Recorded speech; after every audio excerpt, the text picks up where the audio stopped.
नमस्कार दोस्तों, मेरे YouTube चैनल में आपका तहे दिल से स्वागत है। चलिए राम नाम लेके आज की वीडियो की शुरुआत करते हैं। सियावर रामचंद्र की जय, पवन सुत हनुमान की जय। अगर आपको मेरी वीडियो देखना पसंद है, सुनना पसंद है तो प्लीज़ मेरे चैनल को सब्सक्राइब कीजिएगा। चलिए शुरू करते हैं श्री रामचरितमानस। सुनी विधि विनय समुझि प्रभु बानी, ऐसे ही होई कहा सुख मानी। तब देवन्न दुंदुभि बजाई, बरसी सुमन जय जय सुर साई। ब्रह्मा जी की प्रार्थना सुनकर और प्रभु श्री रामचंद्र जी के वचनों को याद करके शिव जी ने प्रसन्नता पूर्वक कहा, ऐसा ही हो। तब देवताओं ने नगाड़े बजाए और फूलों की वर्षा करके जय हो, देवताओं के स्वामी की जय हो, ऐसा कहने लगे। अवसरु जानी सप्तऋषि आए, तुरत ही विधिगिरि भवन पठाए। प्रथम गए जहाँ रही भवानी, बोले मधुर वचन छल सानी। उचित अवसर जानकर सप्तऋषि आए और ब्रह्मा जी ने तुरंत ही उन्हें हिमाचल के घर भेज दिया। वे पहले वहां गए जहां पार्वती जी थी और उनसे छल से भरे मीठे विनोदयुक्त आनंद पहुंचाने वाले वचन बोले। कहा हमार न सुनेहु तब नारद के उपदेश, अब भा झूठ तुम्हारा पन जारेऊ कामु महेश। नारद जी के उपदेश से तुमने उस समय हमारी बात नहीं सुनी, अब तो तुम्हारा प्रण झूठा हो गया, क्योंकि महादेव जी ने काम को ही भस्म कर डाला। सुनी बोली मुसुकाई भवानी, उचित कहेहु मुनिवर विज्ञानी। तुम्हारे जान काम अब जारा, अब लगी शंभु रहे सबिकारा। यह सुनकर पार्वती जी मुस्कुराकर बोली, हे विज्ञानी मुनिवरों, आपने उचित ही कहा। आपकी समझ में शिव जी ने कामदेव को अब जलाया है। अब तक तो वे विकार युक्त कामी ही रहे।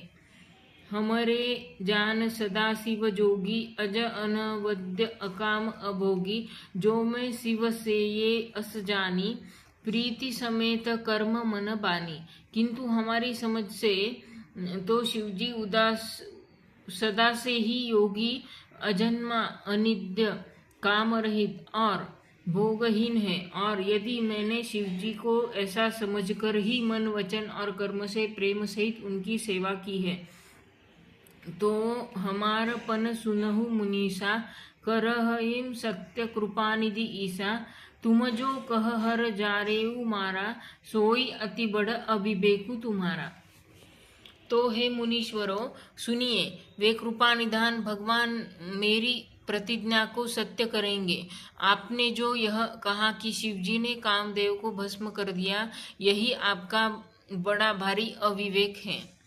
तो आज के लिए इतना ही। आज हमने देखा ब्रह्मा जी की प्रार्थना सुनकर प्रभु श्री रामचंद्र जी के वचनों को याद करके शिव जी प्रसन्नता पूर्वक बोले, ऐसा ही हो। तब सब देवताओं ने नगाड़े बजाए और फूलों की वर्षा की और देवताओं के स्वामी की जय हो, ऐसा कहने लगे। उचित अवसर जानकर सप्तऋषि आए और ब्रह्मा जी ने तुरंत ही उन्हें हिमाचल के घर भेजा। वे पहले वहां गए जहां पार्वती जी थी और उनसे छल से भरे मीठे विनोदयुक्त आनंद पहुंचाने वाले वचन बोले। नारद जी ने उपदेश से तुमने उस समय हमारी बात नहीं सुनी, तो तुम्हारा प्रण झूठा हो गया, क्योंकि महादेव जी ने काम को ही भस्म कर दिया। तब यह सुनकर पार्वती जी मुस्कुराकर बोली, हे विज्ञानी मुनिवरों, आपने उचित कहा। आपकी समझ में शिव जी ने कामदेव को ही अब जलाया है। अब तक तो वह विकार युक्त कामी ही रहे, किंतु हमारी समझ से तो शिव जी सदा ही योगी, अजन्मा, अनित्य, काम रहित और भोगहीन है। और यदि मैंने शिव जी को ऐसा समझकर ही मन वचन और कर्म से प्रेम सहित उनकी सेवा की है, ऐसा पार्वती जी सप्तऋषि से कह रही है।